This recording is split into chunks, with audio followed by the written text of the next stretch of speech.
everybody, it's Lisa from Been There, Got Out, and today I'm here with Maryann Petri, who hosts the Slam the Gavel podcast. But today I'm talking to her about her own story.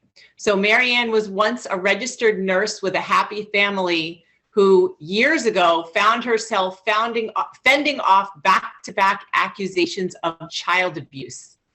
She ended up losing her children to a biased family court system, which led to abuse by proxy, which we'll talk about in a second. I didn't say parental alienation on purpose. She then became pro se, which is self-represented in court, appealing to Superior Court with a victory that proved life-saving. So I cannot wait not only to hear Maryann's story, but to share both of our experiences with being pro se.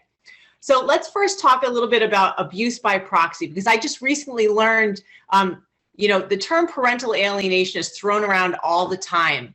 But in the world of domestic violence or domestic abuse advocacy, we have been told not to use that term because that has been used, the term parental alienation has been used as a label, as a strategy to distract from any accusations of abuse in court. And it's been used very, very effectively. Many, including Chris's own divorce attorney, said, if she claims abuse, we're going to claim parental alienation. So we don't want to use the word that bad people use. So the term that we're supposed to use is called abuse by proxy. So I'm going to reference information from an article on CompuMatrix from January 28th, 2015, which says that basically abuse by proxy is when an abuser uses a third party to do his or her bidding. And this can include not just individuals, but authorities and institutions as a way to, quote, cajole, coerce, threaten, stalk, offer, retreat, tempt, convince, harass, communicate, and otherwise manipulate a target. And one form of abuse by proxy is to carefully craft situations in which abuse is inflicted upon a target, this other person, by using a social group or society itself as an instrument to humiliate or condemn. So Maryann, I don't know the details yet of your story, but does this scenario resonate at all with what you experienced? All of it. I knew you were going to say that. All right, tell me. So tell us what happened. Well, we were minding our own business. We were co-parenting very well for a couple of years until I had the bright idea to set him up on a date with a very distant acquaintance. And I was not sure, or maybe I knew, I can't remember, that she worked in the courthouse. Oh my gosh.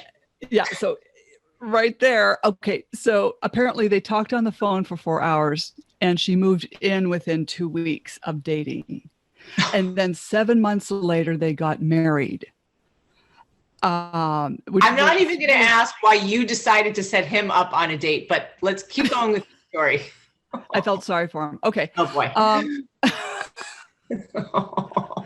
Yeah. So it just got worse from there. I mean, we were co-parenting very well, honestly, but until she inserted herself in the co-parenting relationship that he and I had, and then started focusing on the children because she never had children of her own. So she was, in my opinion, out to get mine. Mm-hmm. And she did very well at that. How old were your kids at the time? Well, when they got married, mm-hmm. Or when this all started. Okay, so the oldest was 7, and the other ones were like 4 and 3. But we were still co-parenting, but it was just deteriorating because you'd call, and I didn't call often, but if there was a big issue that, you needed male backup, because sometimes a male voice is very strong to say, hey, you better behave. Mm-hmm. He was no longer there because when I called, I would immediately start hearing her scream on the phone, and then he would start screaming on the phone. Then I'd have to hang up. Oh boy. Yeah.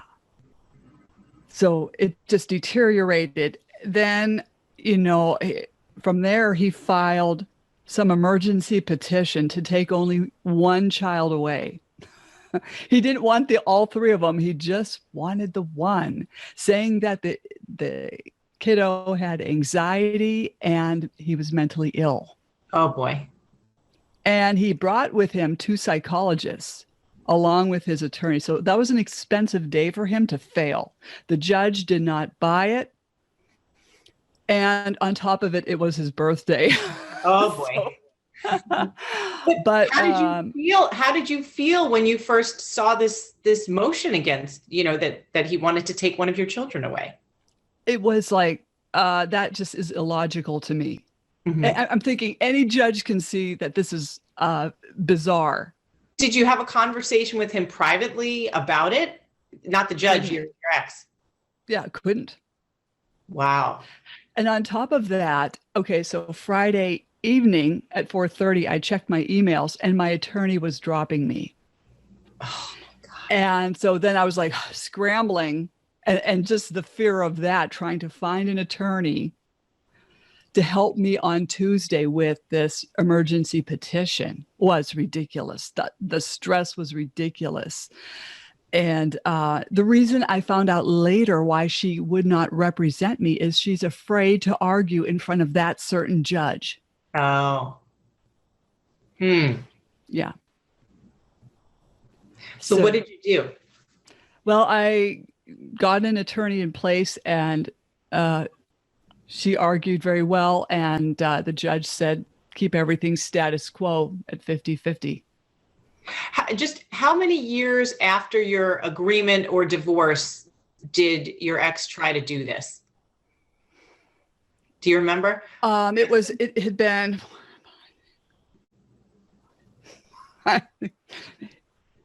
about 8 years later.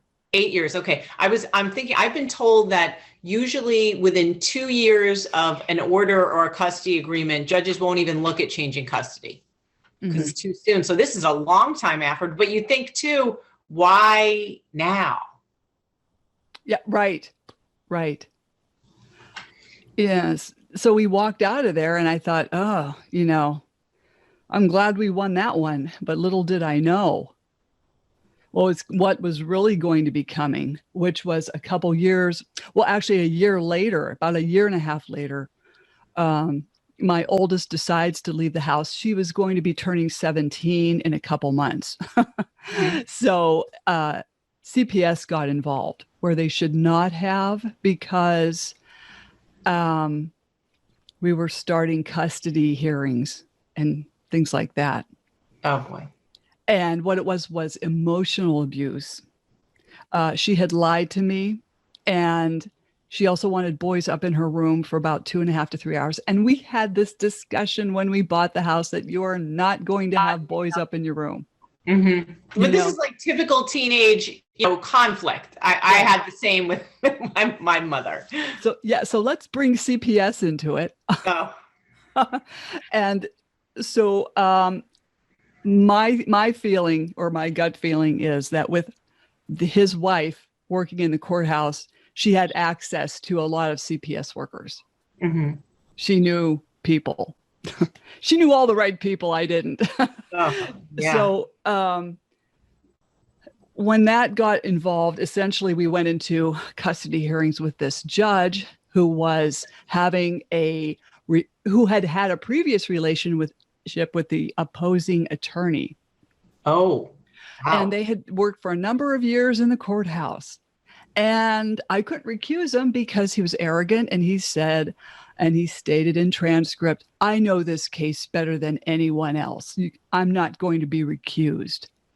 The judge said that? Yeah. Yeah. Wow. And this is at the beginning of the... Oh, yeah. Yeah. So you wonder how the judge could make a statement like that because the case hadn't even really started.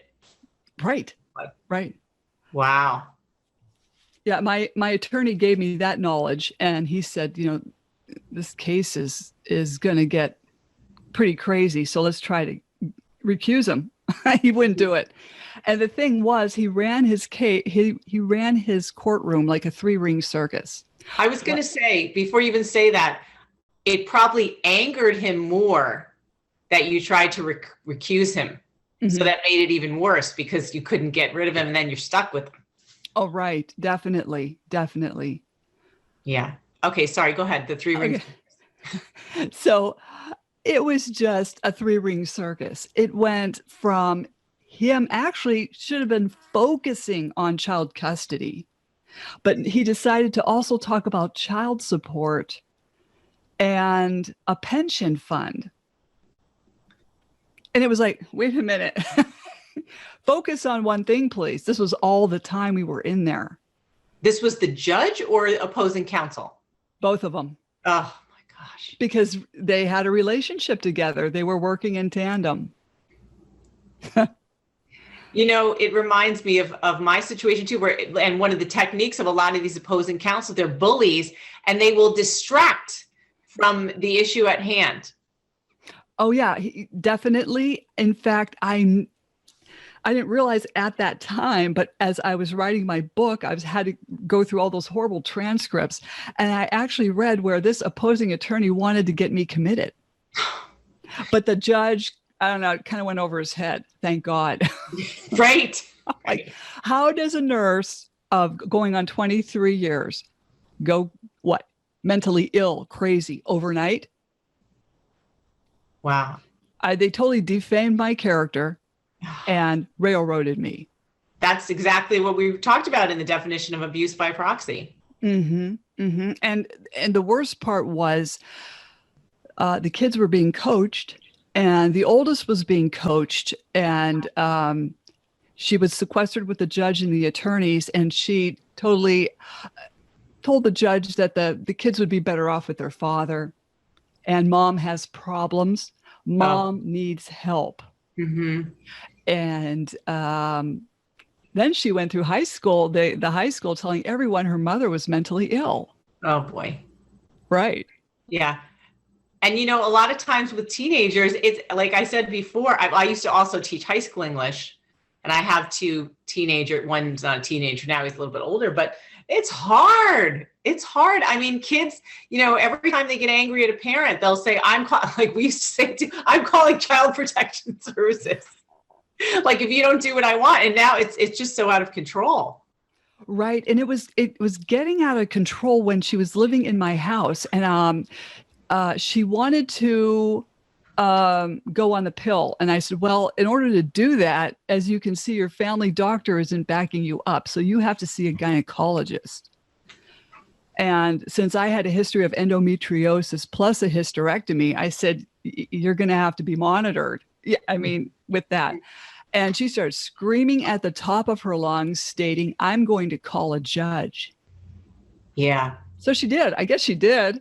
I guess that's what happened about a month and a half later. And before I knew it, I had this inept, undereducated CPS caseworker at my door.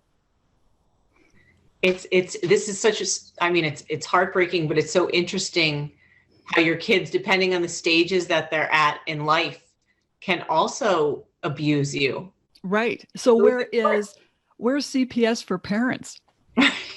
Right. And there was like, I had no control over this caseworker. And I know people say, don't let them in. And I should not have let her in. Bear in mind, this was like back in 2014, 2015. But this woman came in, and the first thing she said is, if you're indicated with emotional abuse charges, you will lose your job as a registered nurse. And I should have said, go out the door. I'm calling my attorney. I can't imagine being anything but completely blindsided and terrified. Oh, yes. So who would know, you know, hindsight, yeah, sure, you should have, but who would know to do that unless it was someone who was practiced at being served like that? Right. Oh, definitely. And the good thing was my husband at the time, he was laid off. So he was sitting in the living room while she was screaming at me. And he's just staring at her in disbelief. We didn't know what to do with this lunatic screaming at me in my house. And the thing is, my parents had taken the youngest, to the park. The middle one was on his Xbox. And I'm thinking, I hope he doesn't hear this. He already has anxiety issues. Lady, you're not helping. Yeah. And she kept screaming at me, do you love your kids more than you hate your ex-husband? Something to that effect. Do you hate your ex-husband more than you love your kids? Oh, yeah. That line. They always use that line. I'm going, what is she saying? She was screaming so loud at me, I couldn't even comprehend that sentence. Mm-hmm. And I had to say, don't talk to me like that. I'm a registered nurse. Don't talk to me I had to put her in her place. And that went on for 2.5 hours of interrogation. And she did not even interview my parents. It was all one-sided. Mm-hmm. And then she came back 2 days later for the same onslaught. So what happened after that? After that, it's like my attorney said, we have got to clear your name of this emotional abuse charge, because I couldn't work. I couldn't work as a nurse. Once you're indicated, you couldn't work around kids. Wow. You're lumped in with the child sexual abusers, child abusers, physical child abusers, emotional child abuse, same thing. You're lumped in with everybody. Oh my gosh, this is making my skin tingle and crawl. Oh yeah. So we had to go before a CPS judge, and he exonerated me. Wow. But that took months. That takes months to even get to that hearing, and then it takes months to even get his result back.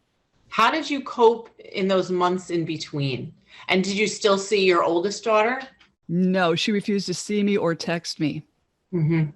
My last text was, I love you. Let's talk. When can we get together? Mm-hmm. No response.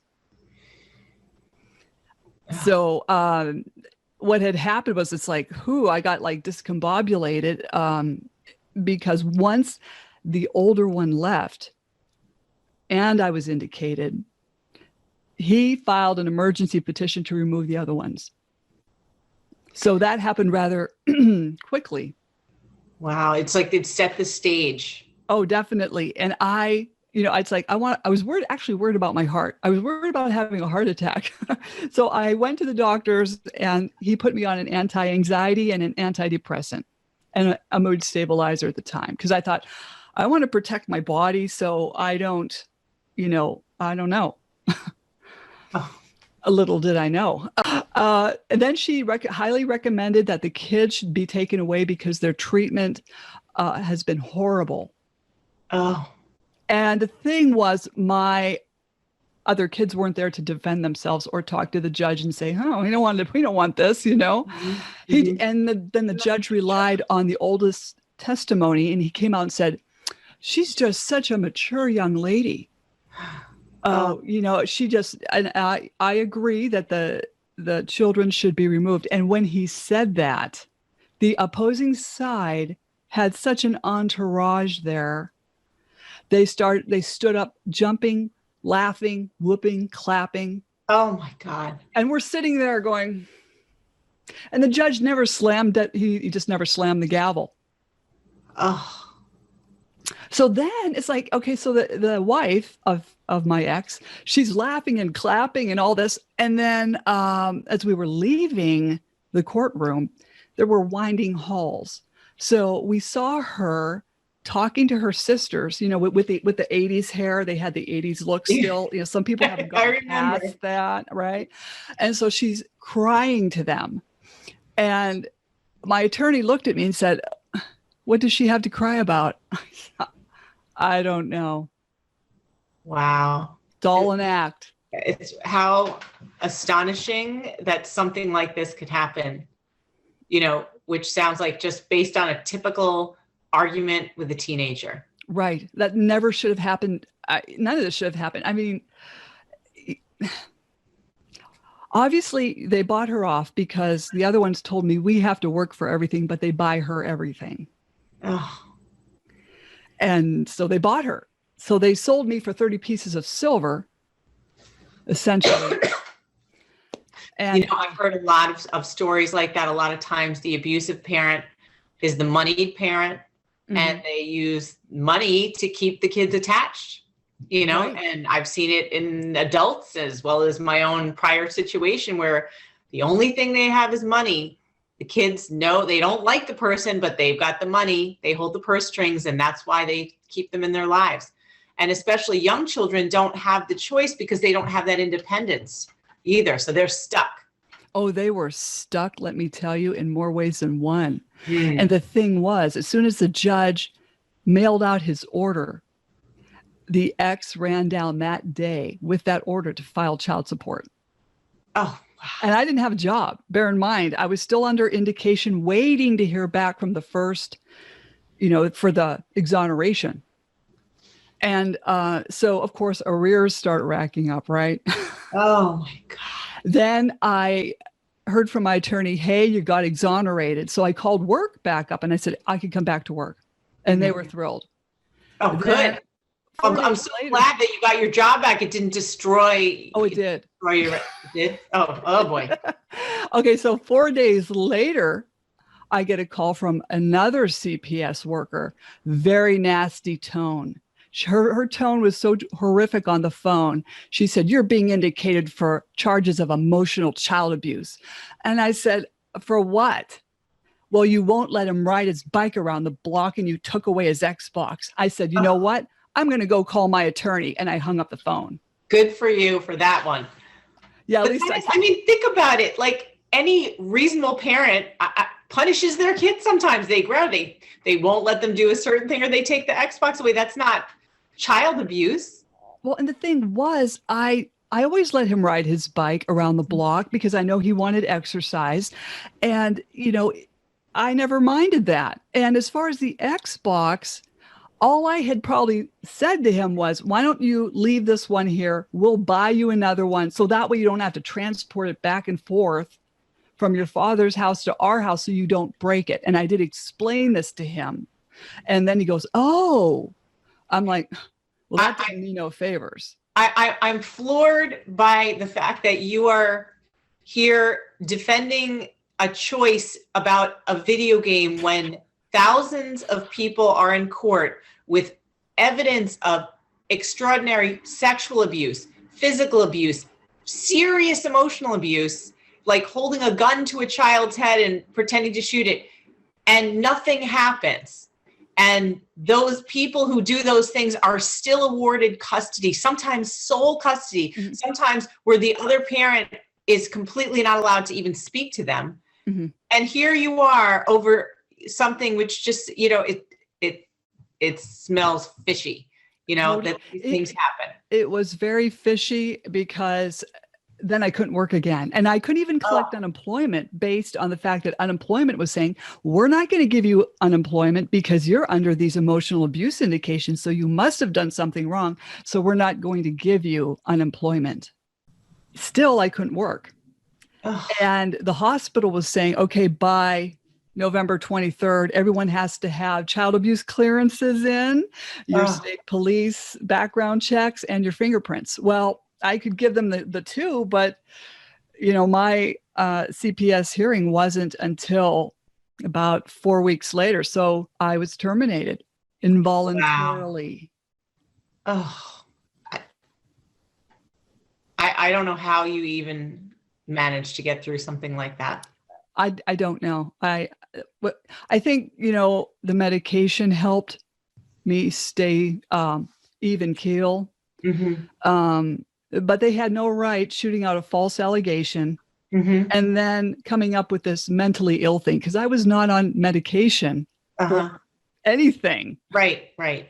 Until he took those kids away, and then I had to get on something, or I was getting on something as I lost my job the first time. That's what it was. The result of this extraordinary trauma, and in so many from so many different angles.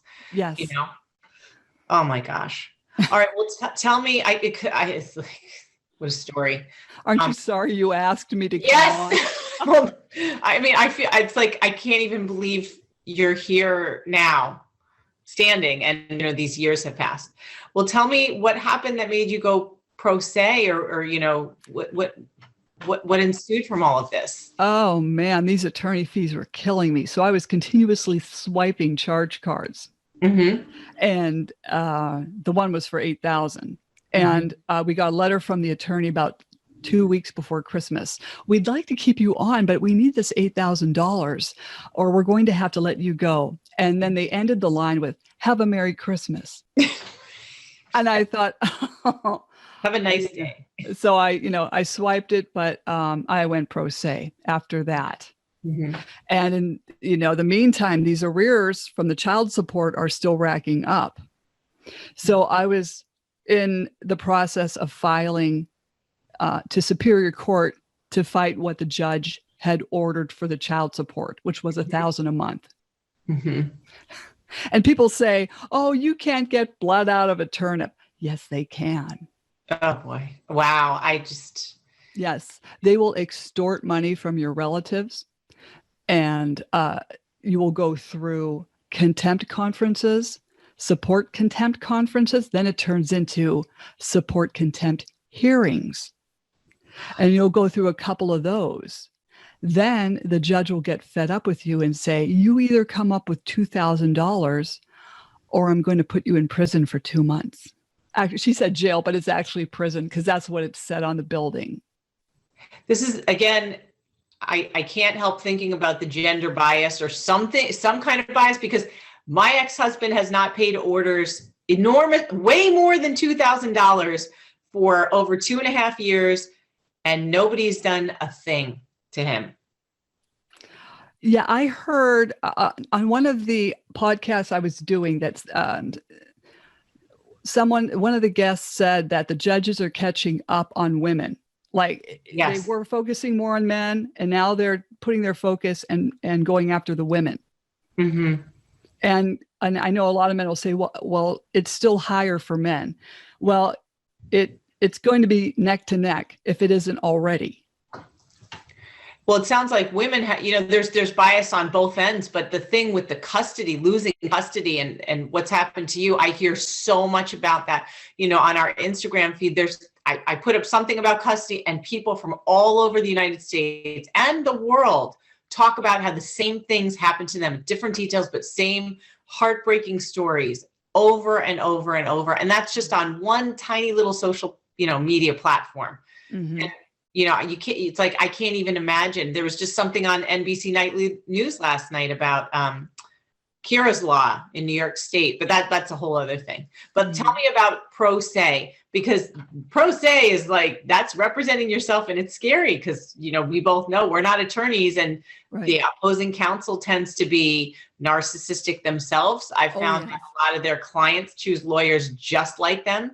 Mm-hmm. They're bullies, they're blustery, and they're very intimidating. So what did you experience? Well, my children came to me and said, "Mom, can you do a custody hearing because we want it to go back to 50-50?" Mm-hmm. I said, "Sure. Let me see how I can go about doing this." So we went to a conciliatory conference and sat before a conference officer, and the opposing attorney showed up, but not the ex. Now, this is about his children. He doesn't show up. And I said to the attorney, "Where's the ex?" He goes, "Well, this is affecting his job." And I'm thinking, really? His job? What about your job? I got, And so I explained what was going on. I had evidence of how these children are being neglected. And he stood up and he slammed his briefcase. He said, "I'm tired of this ridiculousness." And he just waltzed out of the room. And the conference officer looked at me like with wide eyes. She said, "This is about the children." I said, I didn't know what to say, but she ordered a custody hearing. And I thought, "Ooh, we're on now." We ended up with another judge. Unfortunately, he also had ties to the opposing attorney. Because the opposing attorney did a financial favor for the judge, I had found out.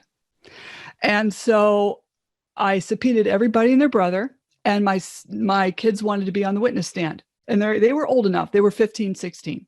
Mm-hmm. We all get there. My kids aren't there. So what the other judge ordered was that I pay this attorney fee of $1,500 for the opposing attorney to show up at the conciliatory conference. Like he's J-Lo, like he gets an appearance fee. And I'm like, And that you should pay it. right. And it's like, that's not, with what? With what? So I sat there at my little desk, and what happened was the judge came out. He looked like he was 90 years old. I actually found out he was 70, but he looks like he's 90. Mm-hmm. And he's carrying our big stack. We're talking, this was a huge stack of file. And so the opposing attorney stood up, and he always pontificates, raising his hands and all this dramatics. And then the judge looks at me and said, "Did you pay that $1,500? I said, "No, Your Honor." He said, "Well, we're going to keep everything as it is then." And he just picked up his stuff and started walking off the bench. I stood up and I said, "Your Honor, my children are being neglected." I was like, I just can't believe this happened. This was no due process. Uh-huh. And? So I left the courtroom with everybody. It was my weekend to have the kids. And so they got in the car and they said, "Hey, Mom, was there court today?" I said, "Yes, there was." Where were you? And they said, "Well, Dad said it was canceled." Oh. I said, "No, it wasn't canceled. Grandma and Grandpa were here. My friend Tina was here. We were all waiting for you." Oh. I didn't, and that's all I really said, because they say not to badmouth the other parent. Right. Right. So unfair. But the thing was, he was bad mouthing me constantly over at the house, and the kids told me that. Mm-hmm. But it's okay if they do it, but it's not okay if you do it. Always different standard. Yes. Always, always, always. So tell me, did you pick up any strategies along the way? I know, it's hard being pro se. There's really difficult stuff, and then there's some positives. But what was it like for you? Well, it was little victories. Like when we were in a contempt support conference, okay, just with a conference officer, and the opposing attorney showed up, and he was in for a big surprise, because at this point my nursing license had been yanked by my psychologist because I was so distraught over this, and now I could be facing jail time.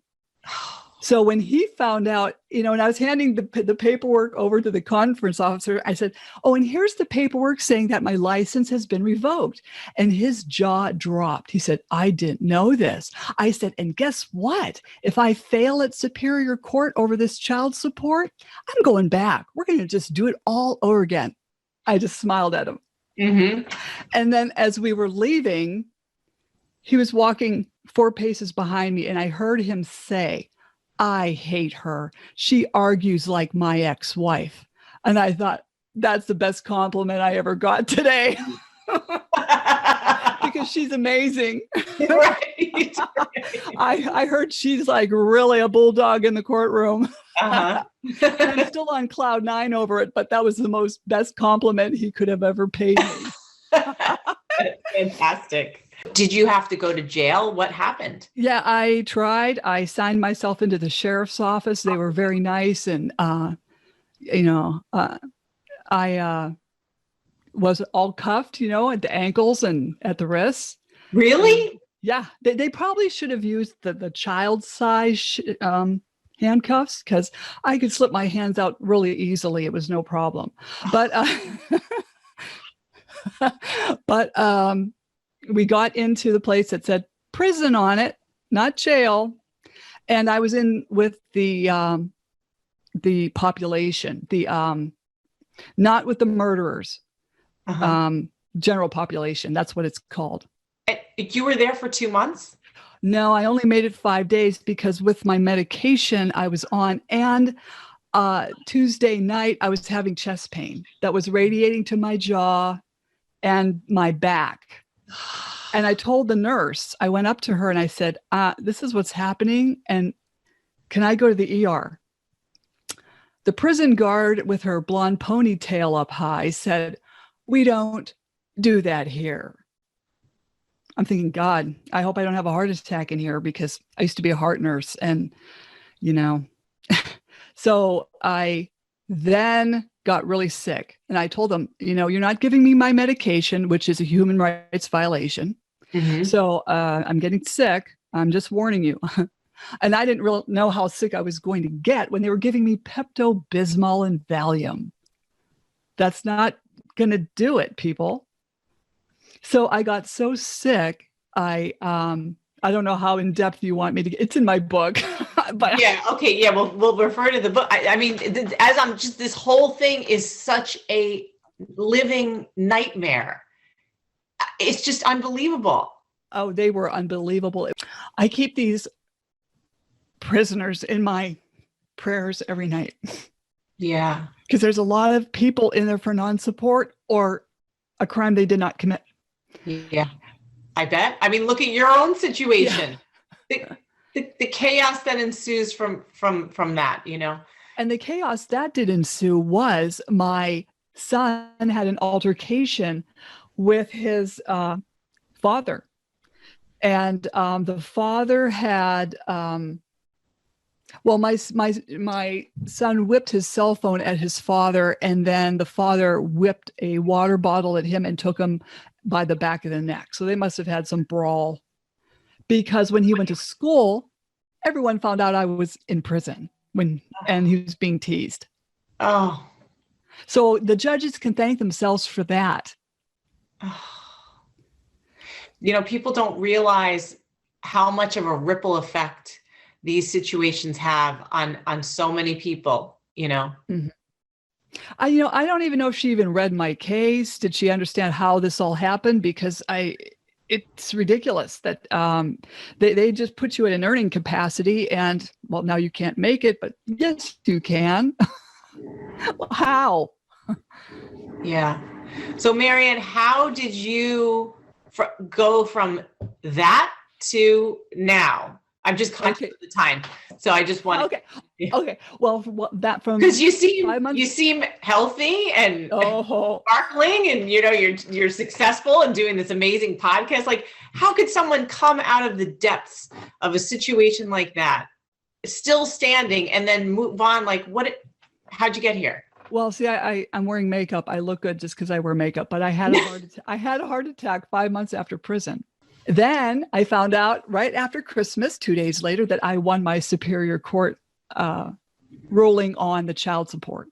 Oh, wonderful. So I told my husband, I said, "Hey, can you hold my hand?" He goes, "Why?" I said, "I want to jump on the couch like Tom Cruise did when, on Oprah. I want to know that joy. I want to know that thrill." So I did. It was awesome. That's great. And how many years ago was this? 2017. So 4 years ago. Yes. Wow. But the thing is, they wrote in the order was to vacate and remand. And I said, we won, but we kind of are stuck a little bit. And I had explained to my husband that we have to now take this back down to the lower court, and that judge has to fix this. Mm-hmm. And I said, I hate to tell you, since I had my heart attack, we have to hire another lawyer. Oh. But she was a Supreme Court attorney. She cost just as much as everyone else. Mm-hmm. She went in there and cleaned house. Oh, what a relief.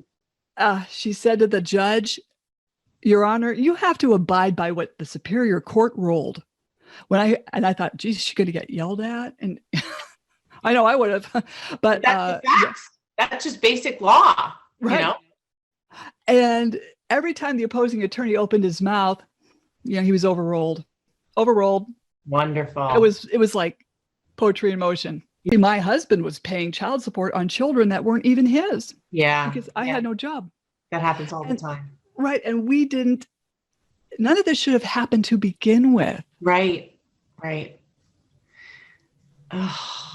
So if I was a judge and I heard that a almost 17-year-old left because she was irritated with I'd be like, get out of the courtroom. I don't have time for this. Right. To think that started all of this and destroyed so many lives, and then the lives of your other children, how they've been affected. Oh, yes. By that. it's been, the one will talk to me, the other ones won't. Mm-hmm. I don't know if it can be repaired.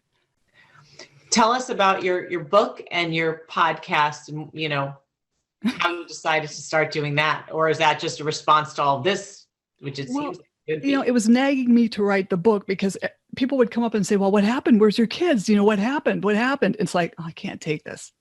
It's like, I don't want to write this book. So I fought with that for 2 years, but then I pulled out all the transcripts and we pulled out the laptop and I worked from 6:30 in the morning till my husband got home at 6:30 at night. And I got that thing done in 2 months. Wow. And I took it to Triumph Press, Melanie Davis, and she put it all together. And I did the artwork on the cover. Then within 3 weeks of that book being published, a Canadian producer, James Russell of Manx Motion Picture Studios, wanted to buy the book rights to make a film inspired by the book in an Aaron Brockovich style. Wow, that's so impressive. Yes. And he's partially and almost funded. Oh, this whole thing is awful, but that's exciting. Yeah, that was crazy. And I thought, why not? Can I talked it over with my publisher? I said, do I sign the book rights over? She says, why not? How often does this happen? Right. So what's the title of the book and where can people find it? It's Dismantling Family Court Corruption, Why Taking the Kids Was Not Enough. You can find it on Amazon, Kindle, Apple. Also, if you go to dismantlingfamilycourtcorruption.com, it'll take you right into where to buy the books. Because I also followed up with Cry Out for Justice, Poems of Truth. Because I put poems in the book that are kind of sarcastic. And some of them are touching, some of them mean business, but I didn't know I wrote all this poetry. Uh-huh. So I thought I'd have it published, and there are expletives in it.